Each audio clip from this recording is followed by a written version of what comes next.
Welcome to the Capital Gains Tax Solutions podcast, where we believe most high net worth individuals and those who help them struggle with clarifying their capital gains tax deferral options.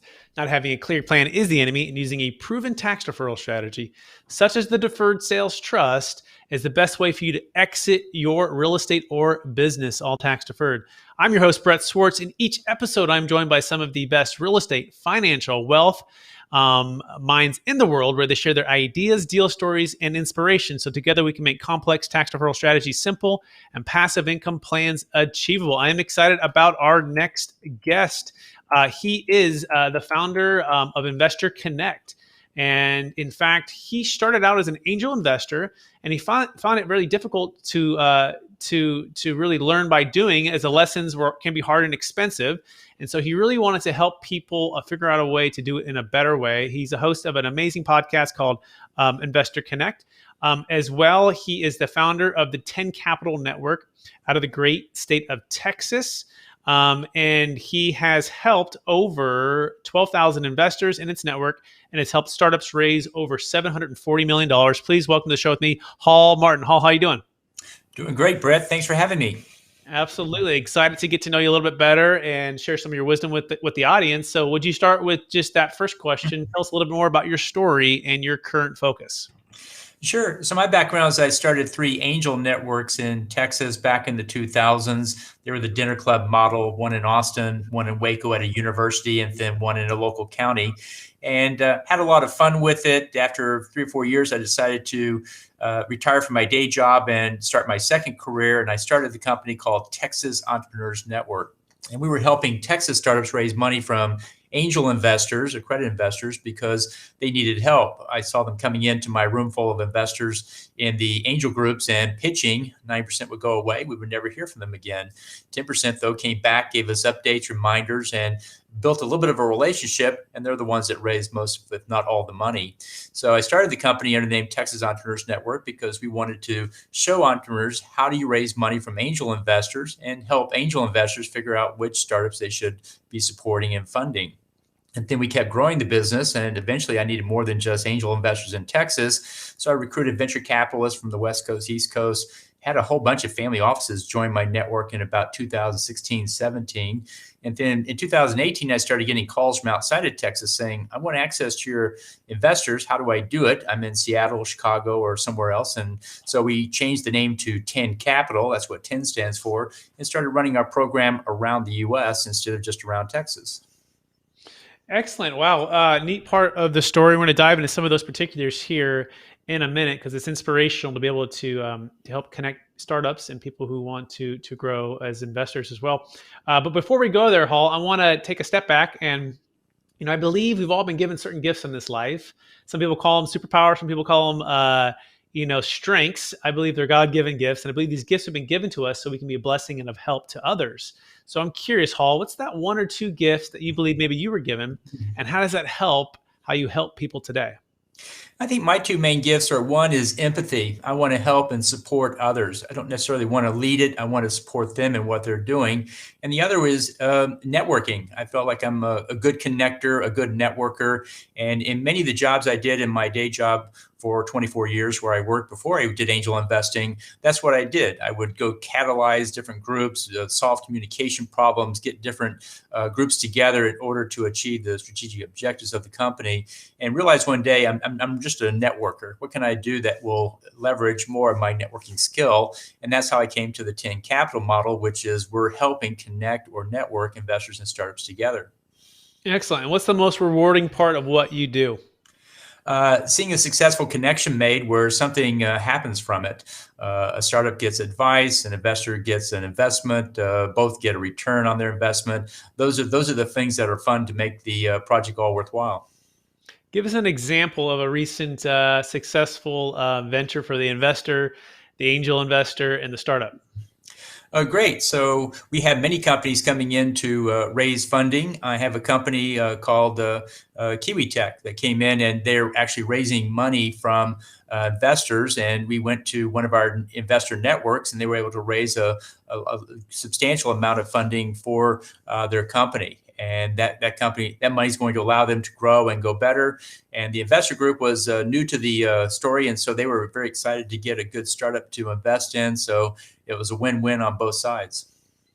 Excellent. And for the, let's say the scaling secret for the, let's say the mid-level company who's had some success but hasn't broken through until maybe that next level. Maybe they're doing $1 million in revenue and they should be at 10 or 15 potentially with what they have.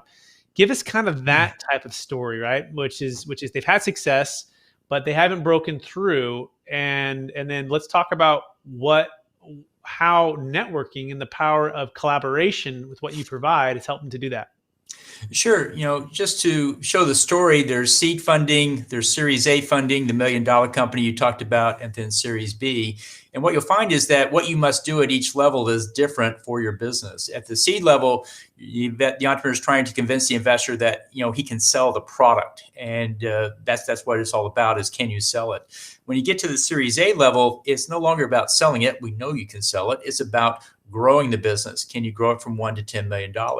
And what you have to focus on there are repeatable, predictable systems. You have to take everything and turn it into a business model that you can turn the crank and it rolls forward in a repeatable, predictable way. So when I was at my day job, we had this model we built up where it was a 3-step process. We go to a trade show, get a lead or a series of leads, come back, mail it to them, invite them to a seminar. Some portion came out to the seminar and learned how our product worked. And then at the end we actually ran a closing process where an internal salesperson called up and closed them. And we had that thing modeled out. We knew how many leads we needed at the top, how many seminars we had to run, how many calls we had to make, and then how much revenue we would generate. So you need to identify a business model that how it works. It's predetermined in time and dollars what it takes to run that business. And so that's what we find a lot of when companies hit the $1 million mark. What they've been doing is a lot of ad hoc selling and working and so forth, but it's now time to sit down and map out exactly what is the repeatable process we're going to put into place for each step: qualifying, closing the lead, and maturing the lead. And that's what you have to do. What's the biggest false belief for that entrepreneur who's listening right now, who has that $1 million or so and has been stuck there for a while, in order to move from the seed portion to the grow from 1 to 10 million? The biggest mistake people make is they think they can just keep doing what they're doing. And what got you there is not going to take you to the next level. When you get to the $1 million, you have to change what you're doing. You now have to do something different. Instead of just working on adding another salesperson, you really need to think more holistically about the company and how did you generate that lead? How did that lead flow to the salesperson? How did it get closed? How did the customer get serviced? And then you have to actually work on the systems, not just the ad hoc principles you may have done before. What's the one hire that could help them to start that process today? What would that ideal team player look like? Is that an operations manager? Is that a HR professional who's finding the right people? Is that someone who's in accounting? I mean, walk us through that hard driving CEO, salesperson, probably strength. Who is it that they need to hire to move them away from seed to grow? It's typically a COO. Most startups start off with a lean startup model, a skeletal group, and everybody's wearing multiple hats. And they typically have a CEO, they have a CTO, maybe they have one other, but they almost never have a COO. When you get to the $1 million, now's the time you've hired the COO with a strong emphasis on the sales process. That's what you have to really automate, is that sales process, and then build everything else in the company around to support that model. Define a COO so it doesn't get confused with a CFO or a founder, or what is a proper definition of a COO? So it's a chief operations officer, and they're looking at the actual day-to-day operations of the business, setting up processes, procedures, and actually seeing how well those processes are running. You're metricing those processes. You're defining those processes. One thing you do at the $1 million mark is you actually write out every job, every step, every process, every procedure. It's all written out. It's all defined. So when you hire somebody, they come in, these pages are yours, these steps are yours, and then you can go put metrics on those as well. Typically, it's been done, kind of by the CEO and maybe by a CFO in some ways, but it's really never been a focus of anybody's. But now the process really comes to the fore. You have to really drive that process in a big way and optimize it as well. How do your services or your network help train COOs to do just that? So what we do is we help startups and investors connect for funding. And one of the things we look for is what we call a growth story. When a company is raising funding, what the investor wants to see is that the growth story is happening. Sales, team, product, fundraise, things are clicking up and to the right. If you have that, you're going to raise funding. If you don't have that, what most entrepreneurs do is fall back onto the forecast. And they're basically saying, well, I don't have it today, but one day I will. And so what we have to do is go out and help them tell their growth story. And in fact, it's more than just tell it, it's demonstrate it. We put out updates every week to our network saying these guys have increased sales here. They've hired a new team member. They've added more funding to their process because they've closed more investors. And when they don't have that, well, then we have to sit down and talk to them about their process. And in most cases, it's an operations thing that they're missing. Amazing. By the way, you can learn more about Hall Martin at investorconnect.org. And he also has a podcast called Investor Connect. So much wisdom there, Hall. And have you written any books on this topic right here at all? I've not written books, but we do have a series of e-guides on the 10 Capital site under education. We run another podcast under Investor Connect called the Startup Funding Espresso. The time it takes to have an espresso, you can learn a topic around startup funding or investing. 1 to 2 minute podcast is what they are, or sign up for the email to get that. And then we take those espressos on different topics, such as how to do due diligence on a startup, how to pitch an investor. There's many topics there. And we created a series of e-guides out of them. So it's not a book, but I would say a series of e-guides that is the equivalent of a book is available on our site that goes back to this process of raising funding and investing in startups. Startup Funding Espresso podcast. I want to start listening to that. I think that sounds fantastic. The and talk to us about the person who's listening right now and says, yes, I need to be connected with Hall. I want to get in with like-minded entrepreneurs, startups, investors. What do you offer besides the podcast as far as the next steps if they want to really dive in?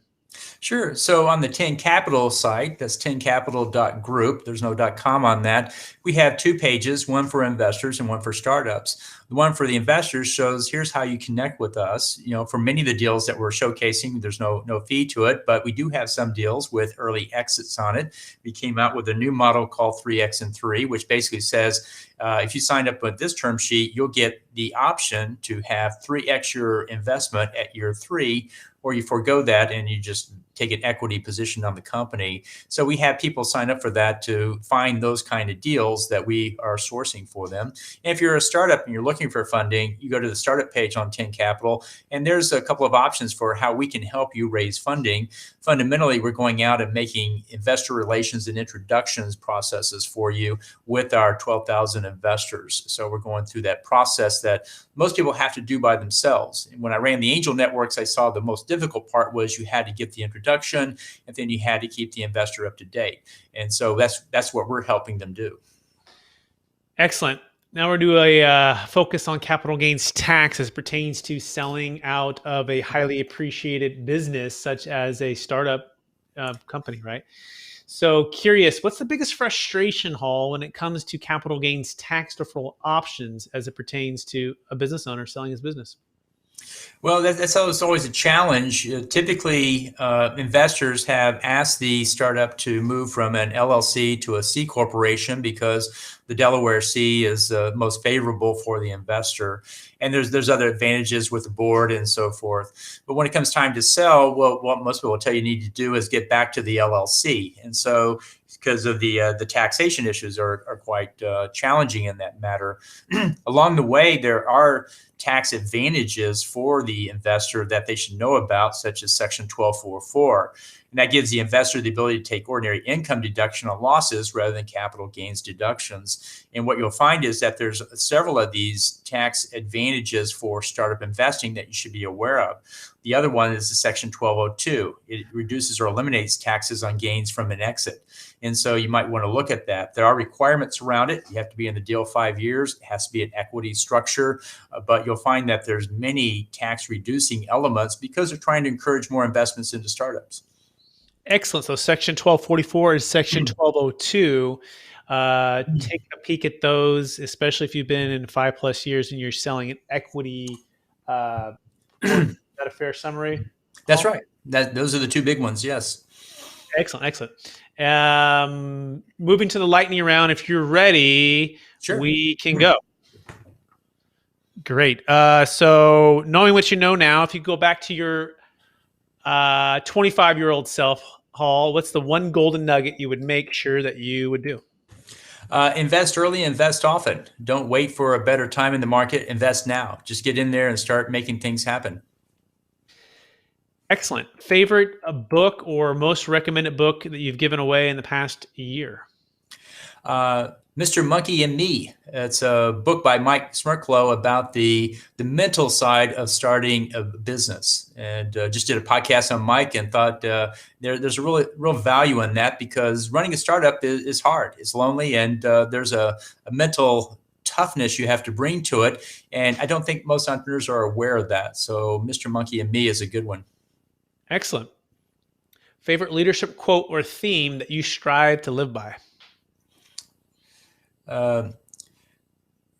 No battle plan survives first contact with the enemy, so no business plan survives first contact with the customer. I love that. That really says it well. Best angel investment you've ever made? I invested in a company that was a snack bar that it was two hippies that really just loved making all natural foods and so forth. And I looked at that and said, this is going to be a great donation. Turned out to be my best investment ever. Worst angel investment you ever made? My first one. I invested in a company that did surgical packs for LASIK eye doctors back in the late 90s. And they had a great exit and they had a great plan and they were selling and so forth, put money in. And long story short, they bled the company dry and left the investors without anything. If you could partner with a shark on Shark Tank, who would it be and why? Mark Cuban. I think he has a certain view of the world that I think is very successful. Some people do it by financial engineering and some people do it by deal structuring, but I think he goes right at the heart of who is the entrepreneur. And I think that in the end is the answer. You have to believe in the people and invest in the people. What are you curious about right now? I'm curious about post-COVID life. I'm curious as to what is going to go back to the old ways and what is not going to go back to the old ways. I think we've got a new reality, and the new reality is going to be the permanent reality here pretty soon. And wondering are we going to get back to restaurants or not? Are we going to go back to business meetings or not? I'm sitting here doing these Zoom calls all day, having tremendous efficiency, not having to get in a car, or plane, or go anywhere. And I really wonder, am I really going to go back and get on a plane for a business meeting? Because I'm just not seeing the benefit of all that. I think we were overpaying for that for a long time. I couldn't agree more. In fact, I just joined a company called EXP Commercial for that exact reason. They're taking the real estate model and they're flipping it on its head and doing everything virtual, right? And they're taking and saving a lot of the savings and giving it back to the agent. So that's really cool. Most exciting new market given COVID-19. What do you think is most promising that's opened up given the circumstances that just happened? Online direct-to-consumer. I'm seeing a lot of movement into creating fulfillment centers. Instacart just decided we're not going to ship anymore. We're just going to become the technology platform for everyone else that wants to do direct-to-consumer. So I'm seeing a lot of things shift into that model and thinking, yep, that's going to be probably a permanent change as direct-to-consumer marketing, where they just deliver it to your door. Who needs to go to the grocery store anymore? Just send it to my door and that'll save me time. Yeah, exactly right. Yeah, my wife with 5 kids, it's like a godsend that we we don't have to go to the grocery store anymore, right? And we can just literally have everything. I mean, even Costco and all the other places we shop at, it just comes straight to the door. It's amazing. I'm curious about what you think about drones. This is kind of maybe a curveball here, but they keep talking about drones changing the world like computers did. 20 years ago. In the next 20 years, it'll change as much or more than what they did. So, any thoughts on just drones and even just delivery, different things like that? Do you feel like it's getting traction? Is that going to get more here, or what do you think? I think for certain things and for hard to reach areas, I think drones will have a good application. In general, though, I think there's a lot of advantages having that truck pull up because it's just more efficient to take it to an area or neighborhood. I do think shipping is going to have to come to be more local. Not shipping it from across the country, but shipping it from a fulfillment center across the city. So I'm seeing fulfillment come local. And in most cases, the roads are good enough. And if we're not all driving somewhere, there's no traffic jam anymore. So I wonder if drones are really going to be effective with a lot of things like that.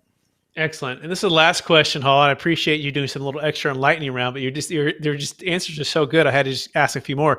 But this is the last one. So after all your success, Hall, and after all the people you've helped out, and the 2 podcasts and Texas Entrepreneurs Network, how do you stay centered in your values, and how do you stay encouraged to charge forward and reach for new goals?